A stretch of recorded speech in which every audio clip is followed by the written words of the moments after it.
everyone, this is ML Reads and this is my very first ever gameplay walkthrough video. I was actually inspired to create this entire channel by this particular book, The Elementalists by Pixelberry Studios Choices app. It's a story that I thoroughly enjoyed, kind of a mix between Harry Potter, Avatar: The Last Airbender, and with the feeling of Diana Wynne Jones. It's presented in the format of a choose-your-own-adventure graphic novel mobile game, and that's this Choices app. So I've actually played book one all the way through, but I enjoyed it so much that I'm restarting it to play through again, and this time I intend to get more of the premium or diamond choices. And yeah, I just wanted to share this playthrough with you all. So without further ado, let's play now. And this is the setup tutorial. You're about to embark on a journey that will forever change all that you know about yourself. But before we learn who you will become, we need to know who you are now. I'll be playing as a girl. And I'm just going to keep the default character name, which is Eli. And you've got a variety of choices for the faces here, which I've played through with a few of the different faces. But for this playthrough, I'm going to go with brown girl. Choose this look. And similarly for the hair, you've got a variety of choices. You've got a short curly black hair. You've got a long wavy windswept brunette.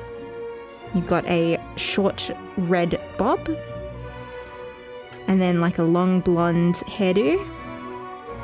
But for this playthrough, I've actually bought the premium option, which is this teal lob with a cute fringe. And I'm going to choose this look. Is this you? This is perfect. Finally, when it comes to romantic interests, in this book I prefer to date. So for this playthrough, I'm going to go with what I am in real life, which is I prefer to date men. But I like how you've got a few of different options, including one that says I'm not interested in romantic relationships, which is a really nice option to have, but I'm going to go with I prefer to date men. This decision will affect your romantic options for the entirety of this book. Are you sure of your choice? Yes, I'm sure. As the story unfolds, you will learn more about yourself than you would have ever dreamed imaginable. But all truths come with a cost. Good luck, Eli. And we're going into the game, now playing as someone not quite yourself. The wind whips across your face as you race through barren trees, trying to put some distance between you and the creature chasing you. Shadow monster. It roars, but I won't do the roar. The force of the monster's roar shakes the ground beneath your feet. You trip at the edge of a pool of black water, catching a glimpse of your scratched and muddy face in the process. Come on, get up, keep moving. You dig your fingers into the black soil, pushing yourself toward the mirror you've been desperately seeking. Just a little further. When suddenly the beast crashes through the trees just behind you. Shadow monster. Roar! You roll onto your back as the creature thunders toward your prone body. Out of options, you throw your hands up and a searing energy pulses through your fingertips. You are Gang Trabem! And that's like a spell that you've cast. Now playing as Eli. You bolt upright in your bed, clutching your chest. Eli, that felt so real. Your phone buzzes aggressively on the nightstand, and you look over to see that it's almost 10. Your alarm has been going off for almost 2 hours. Me too, girl. Eli, crap, I'm gonna be late for that meeting with my advisor. You scramble out of bed and dash to your closet to throw something on. And so you've got some nice default options here. You've got like a mini skirt with a stripy turtleneck. And then you've got a green cardi with black short shorts. And then a maroon knit with jeans. But again, for this playthrough, I've paid for the with diamonds, like in-game diamonds. I've bought the premium option, which is like a strappy singlet with roses, and it shows off this cute little sun marking on your shoulder. Choose this look.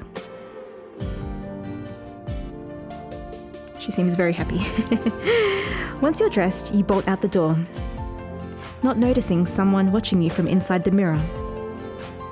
And it's your weird reflection that's looking at you with like a worried expression. You run into your advisor's office without a moment to spare and drop into the chair across from her desk. Eli, sorry, I overslept. Ms. Robertson, you're not late, so that's quite all right, miss. She rifles through some papers on her desk. Eli, just Eli is fine. Ms. Robertson, Eli, right, forgive me. I'm used to dealing with more troubled students. She finds the right file and slides behind her desk. As she scans the pages, she frowns. Ms. Robertson, by all accounts, you're a perfect student. It's only a couple of weeks into the quarter, but your grades and attendance are excellent. So I've got to ask, Eli, why are you here? Eli, it's hard to describe. I know I should be happy, but I'm just not. I try so hard, but no matter what I do, it all just feels like I'm sitting in a waiting room or something, and no one ever calls my name. Ms. Robertson, and what is it exactly that you're waiting for? Eli, I guess I'm looking. The options are for a magical world, for a life of adventure, to meet a fantasy creature. And we are going to go with, I guess I'm looking for a life of adventure. Ms. Robertson, what? Eli, a life exploring new worlds, collecting ancient artifacts glowing with mysterious powers. That's not too much to ask, is it?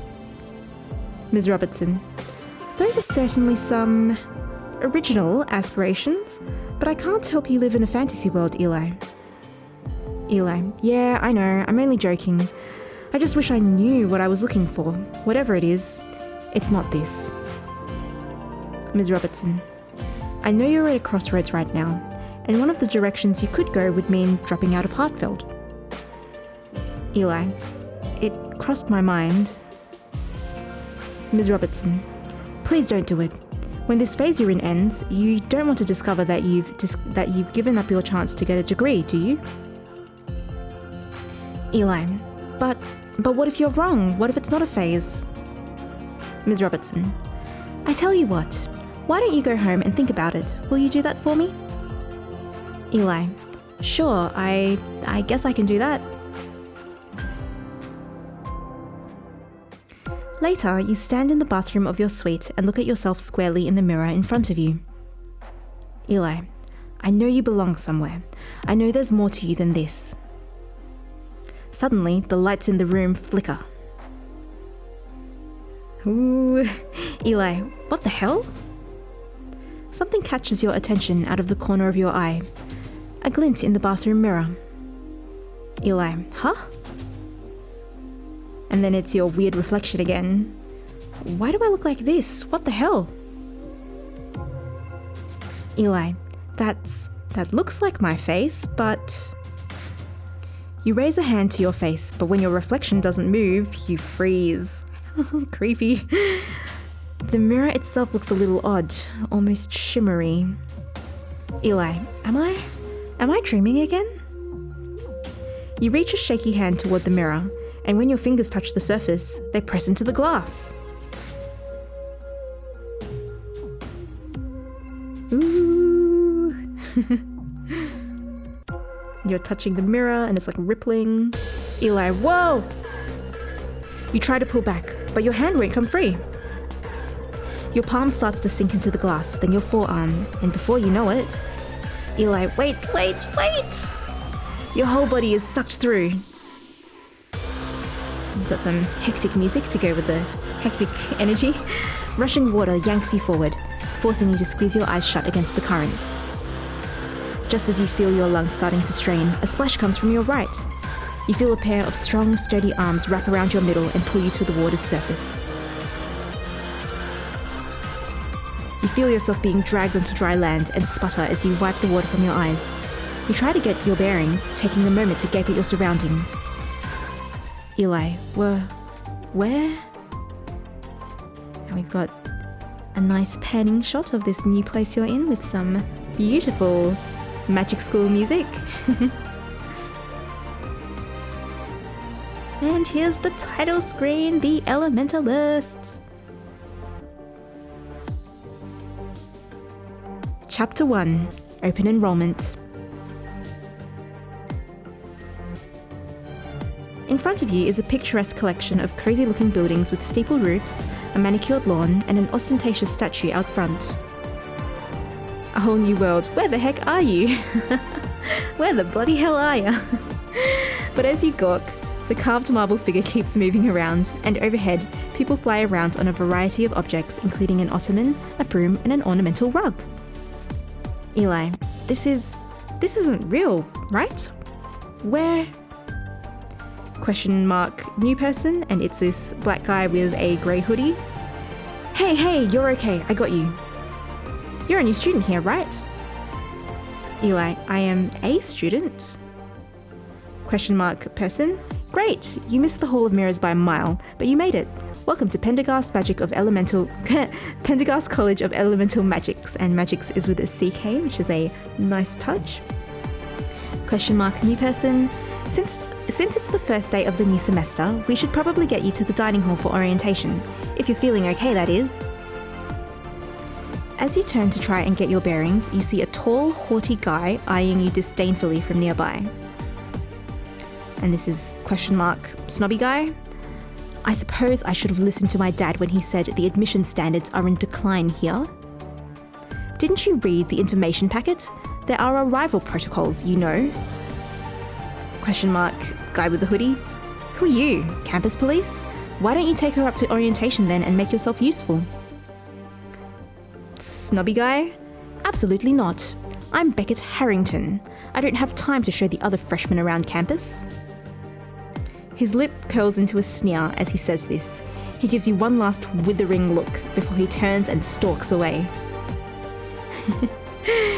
This is the question mark hoodie guy. I guess it's just you and me then. I'm Griffin.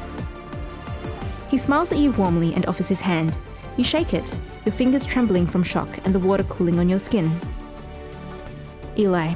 I'm Eli, and also, I'm very confused. Griffin. Here, Eli, let me help you. You feel a change in the air around him as he brings his clasped fists up to his mouth and blows through them. Suddenly, Eli. Hey, I'm completely dry.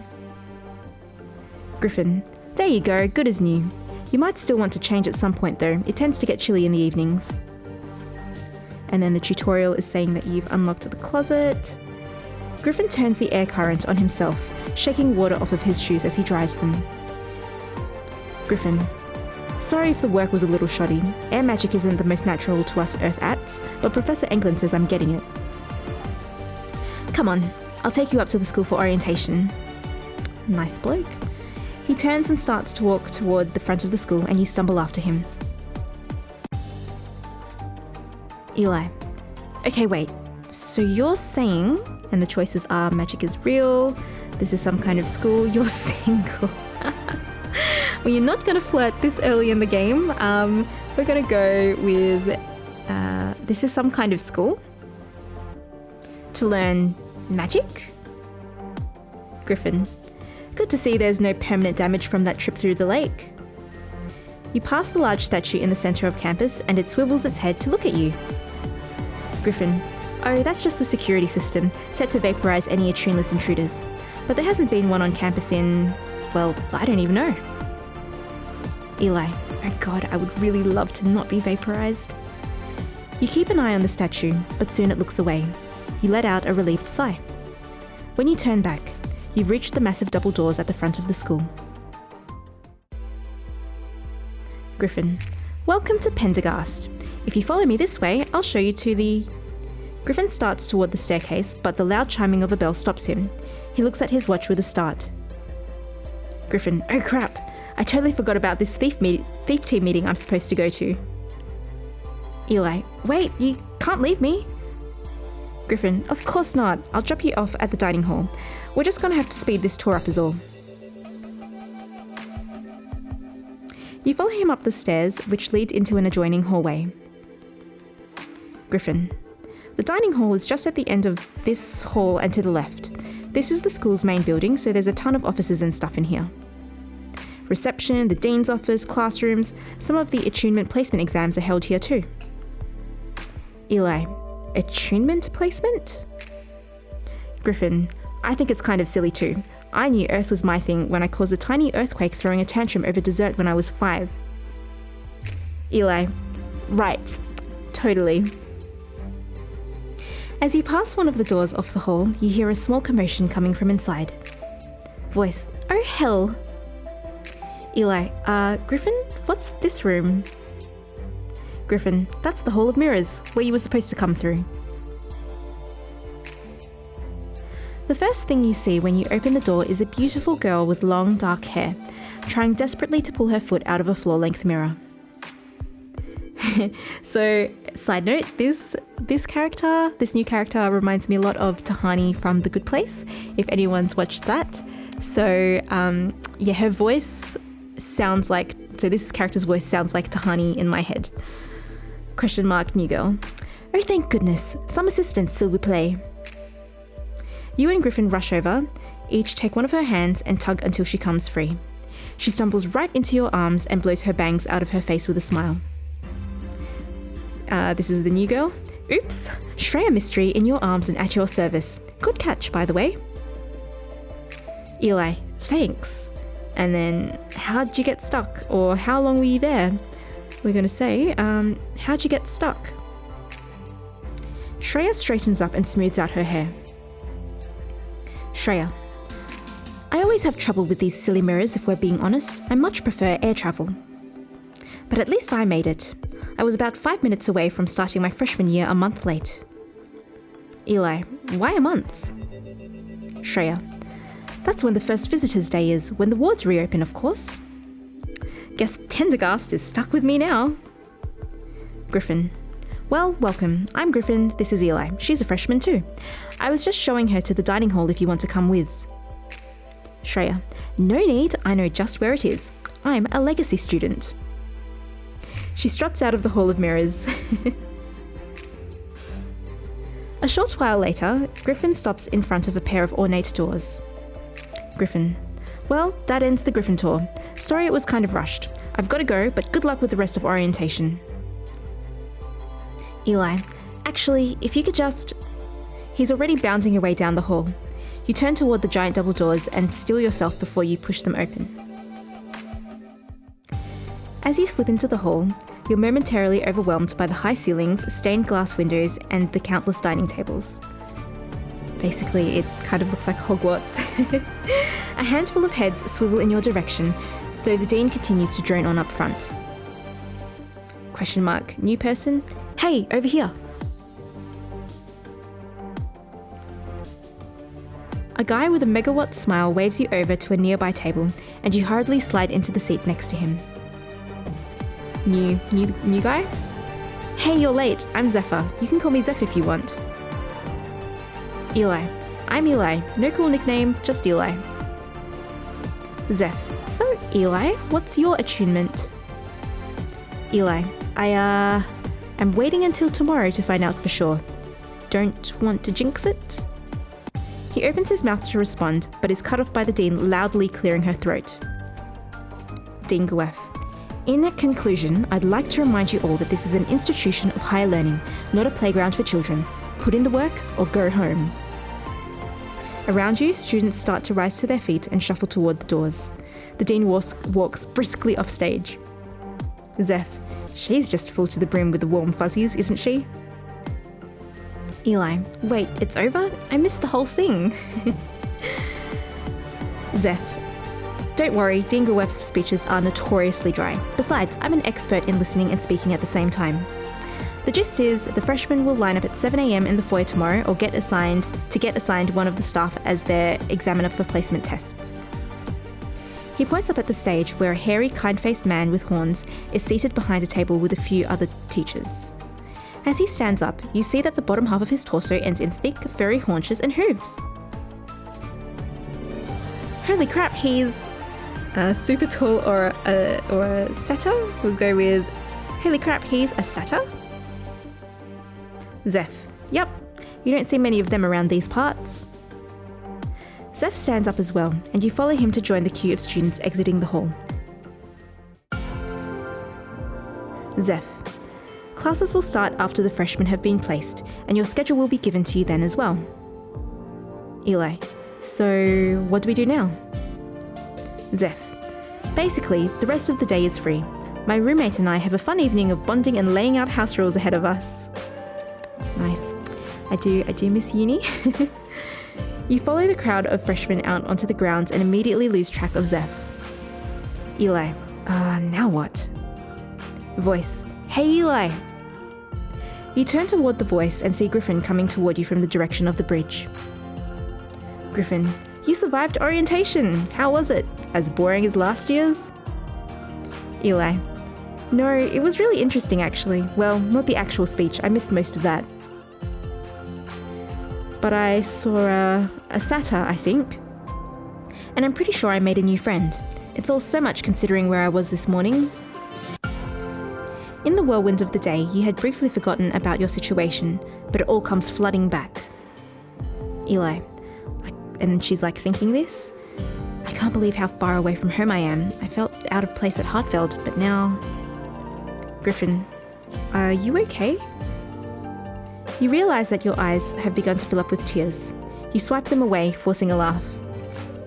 Eli. Just, first aid jitters, I guess. It's all a bit overwhelming. He puts a gentle hand on your shoulder, giving you a reassuring smile. Griffin. Hey, it's going to be okay. If it makes you feel any better, you're really bright. Eli. I think my 3rd grade teacher told me that once. Griffin. No, I mean like inside. I can feel your energy through the ground. I felt it as soon as you stepped onto campus, actually. Eli. Really? What did I feel like? Griffin. It felt like taking your first sip of a hot drink that's just cooled down. The kind of warm you get all over your body, you know? Eli. A hot drink? That's a weird thing to say. Is this your way of flirting? Alright, is this your way of flirting? Eli. I bet you call all the girls hot drinks. Griffin. Only the ones that warm me from the inside out. Wow. You feel your cheeks start to heat as you struggle to find something to say. He laughs again, unfazed. Griffin. It gets better, you know. My first day here was awful. I didn't really know anyone at first, but I figured that thanks to my thief scholarship, I'd at least have my teammates. And then, next thing I know, I'm running naked across the lawn chasing the clothes my captain magic to life while I was in the showers. Eli. No. Griffin. My point is that day sucked, but there isn't a single moment since then that I regret coming here. Especially not now. Eli. Yeah, maybe it's not the worst thing that this is where I ended up. Griffin. One thing I've learned in my time here is that if something happens to you, good or bad, it happened for a reason. Very stoic. I think you're meant to be here. He pauses thoughtfully, a sly grin spreading across his face. I've got an idea. I could really use your help with something, if you're up for it. If anything, it might make for a good distraction. Eli. Yeah? And what could you possibly need my help for? Griffin. There's this thing I lost last year. I must have missed it while I was packing up my dorm room, but I'm pretty sure I know where it is now. Still, it's gonna be hard to spot and an extra set of eyes would be fantastic. Do you want to help me try and find it? Tutorial. Premium choices can offer unique opportunities for romance and adventure. They can also sometimes unlock special spells, potion ingredients, mysterious clues, and more. How are we going for time? I'm actually going to pause right here and take a bit of a breather, grab a drink, and I will be back for part B of this chapter in just a second. Yeah, see you soon.